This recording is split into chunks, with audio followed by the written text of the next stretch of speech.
Listening to your gut is difficult because you haven't been taught to do it because you've had a prescriptive life like mine, growing up in a high control environment based upon not trusting your own understanding of things, not trusting your motivations, not being taught that everything you think about is selfish and sinful and not ideal for having a good life, and being led by fear as a motivator.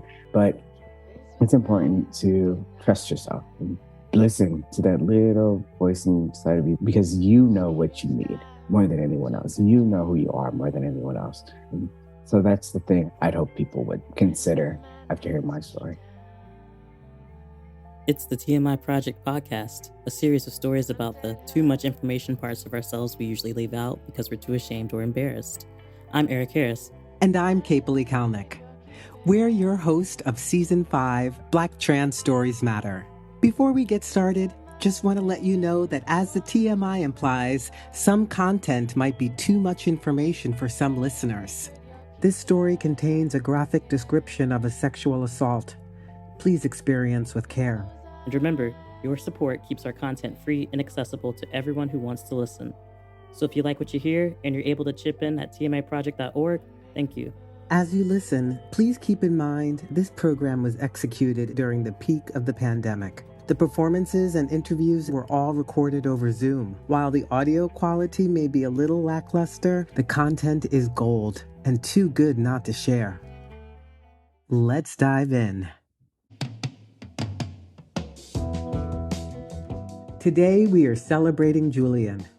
My name is Julian Harris. I recently moved to Maryland from the district. I work as a social worker and a therapist, and I've been doing that for 8 years. And I also do consultations and trainings and that type of thing. So my days are full and busy, but I enjoy the work that I do. I am also a Black trans man who has been transitioning for about 17 years. Yeah, so that's about me. As Black, trans, and gender-expansive people, we have a journey of self-discovery that often forces us to scrutinize how we've been socialized by our families, friends, religion, school, and the media, and society in general. Listening to our own truth can be terrifying when all the voices shouting normativity do not resonate, yet the alternative is just as unclear. Let's hear Julian's full story.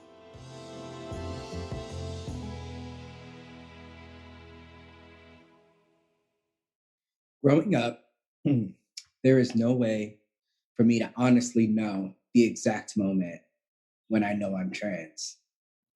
What I do know is that it is best not to think about it. I believe I'm going to be struck dead for admitting to my diary that I have a crush on my best friend. I tear out the page and burn it. Being raised as a Jehovah's Witness, there are only absolutes. No gray areas. Just all in or all out. Our finish line is death by natural causes or a fiery Armageddon. Then there's heaven, where 144,000 will rule with Jesus and Jehovah, or a park-like garden on earth, where you could play with tigers and pandas and never have any stress. At 8, I recall learning this piece of information while sitting through a meeting at the Kingdom Hall. As a product of a single mother, my sister and I are pariahs in the organization. We are a cautionary tale and deemed bad association because of not having a father to lead our family.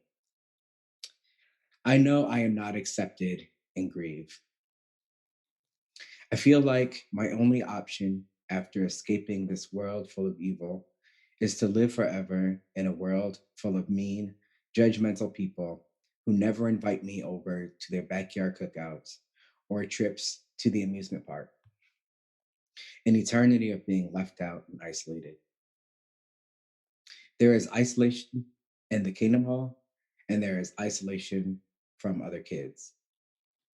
The Jehovah's Witnesses don't celebrate holidays, not even birthdays. We have no fun. When another kid has a birthday, and somebody bakes them cupcakes or brownies to share, we have to go to the library and sit it out. I'm a kid. I want a cupcake.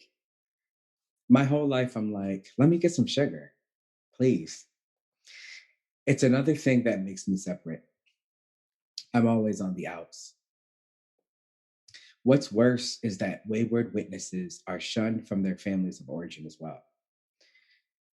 It's so our influence doesn't rub off on them, which in turn will transmit our apostasy to the vulnerable congregation members. An apostate is a person who renounces their religion, someone who outwardly denounces the Jehovah's Witnesses. But for us, it's like someone is trying to take you away, trying to get you to worship the devil.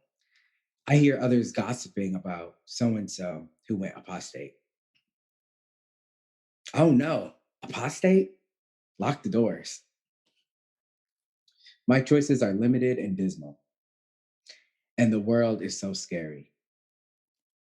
The world is what we call anyone or anything not in the truth, which is shorthand for Jehovah's Witnesses.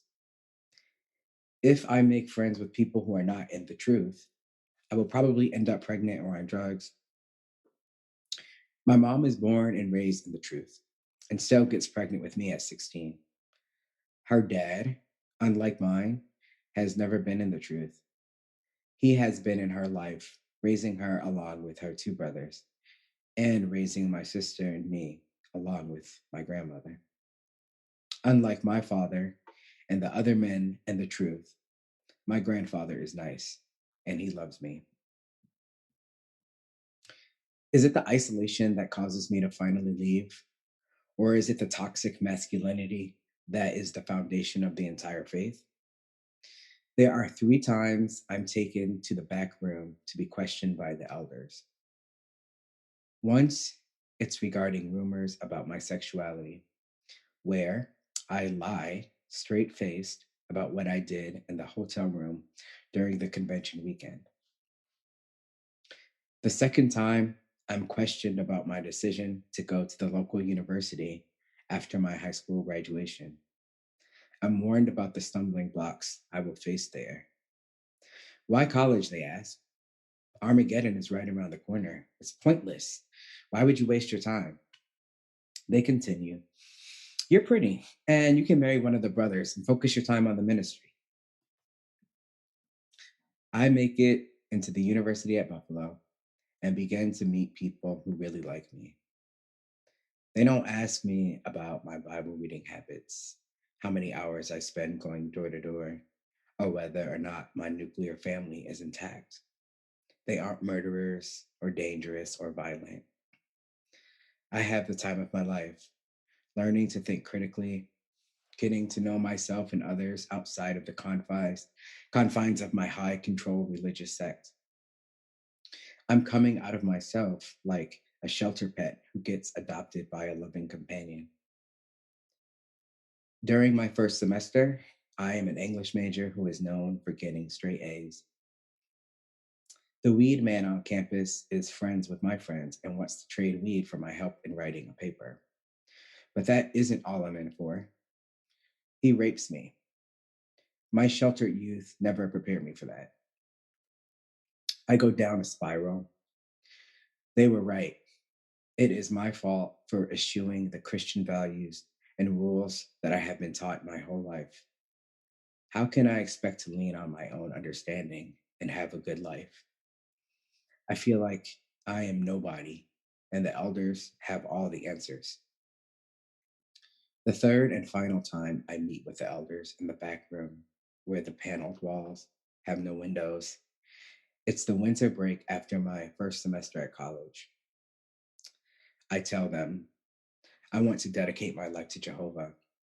I have tasted the world and it is bitter. In 1999, I am baptized at the next convention. But I am already asking questions about what the meaning behind things is. Are there really going to be lions and pandas in Buffalo? We're just going to be out here playing with animals. This shit is weird, and I don't know if it makes sense. I feel a shift, and that's when I leave. The following semester, with the help of my therapist, I began peeling back the layers of my trauma, all of it, not just the rape, but the religious and familial trauma. I go to group therapy and meet other survivors who are victims, which helps me see my blamelessness as well. I slowly start to trust myself again, trusting myself to make choices that suit me. In April 2005, after graduating and moving to Washington, D.C., I'm riding the red line to a dead end job with a horrible boss and miss my stop. When I arrive at Farragut North, the doors open, but I stay on. I get off a few stops later, and with tears obstructing my view, I call Whitman Walker Clinic. I know I need to process the trauma that made me leave my city of origin in the first place, but instead, I make an appointment with a therapist to discuss my gender identity. I can't say that I've known from birth that I am trans. The truth is, my very strict Jehovah's Witness upbringing didn't let me start thinking about my gender being anything but female, girl, woman. Weirful, the secretary tells me, but she can tell from my affect that I need to be seen as soon as possible. So she fits me in. These days, they want you to be really, really sure that you're trans, that you were born in the wrong body in order to get a prescription for hormones. I'm able to convince the doctors. I don't need someone else to run my life, hoping that it will pay off in the end. I create my own destiny and do it for myself. There is no life without risk, and there is no reward without sacrifice. I stop waiting to die in order to live.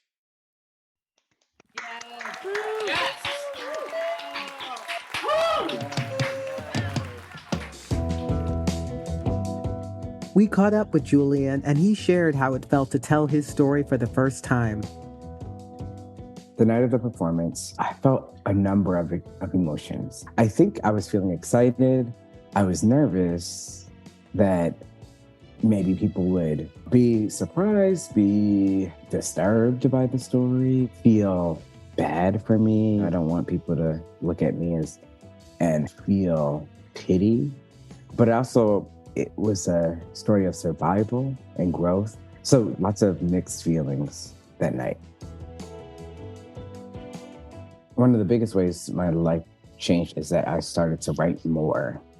I was writing every Monday night when we were meeting, and it helped me to sort out feelings about things that I hadn't thought about in a long time, but still impact me. Like, even though we've moved through things or gotten away from things, they still sometimes impact us and our choices and decisions and our anxieties and the way we feel about ourselves and others. And so it really encouraged me to up my journaling game. And so that has been really nice.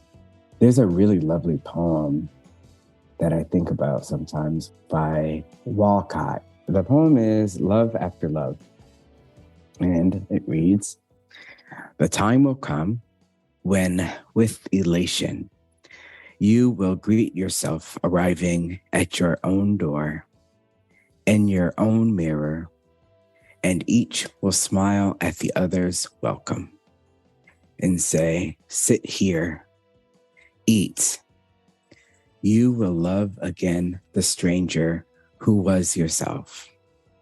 Give wine, give bread, give back your heart to itself, to the stranger who has loved you all your life, whom you ignored for another, who knows you by heart. Take down the love letters from the bookshelf, the photographs, the desperate notes. Peel your own image from the mirror. Sit, feast on your life." Yeah, it's like one of those you read and you're like, oh yes, yes. This is okay. All is not lost because I'm still here. And if no one else is here, I'm here for me.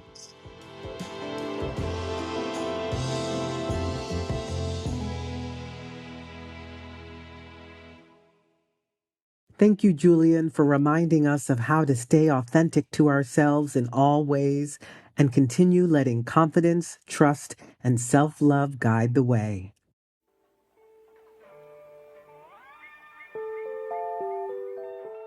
Next up is KT, who explores the spectrum of gender, sexuality, and identity through costuming and sports till they finally make their non-binary declaration. Stay tuned. You don't want to miss it. I'm Erik. And I'm Kiebpoli. Black Trans Stories Matter was created by ballroom icon, actress, and TMI Project Storyteller, Ms. Cece Suazo. The program and workshops are led by me and Kiebpoli Calnek.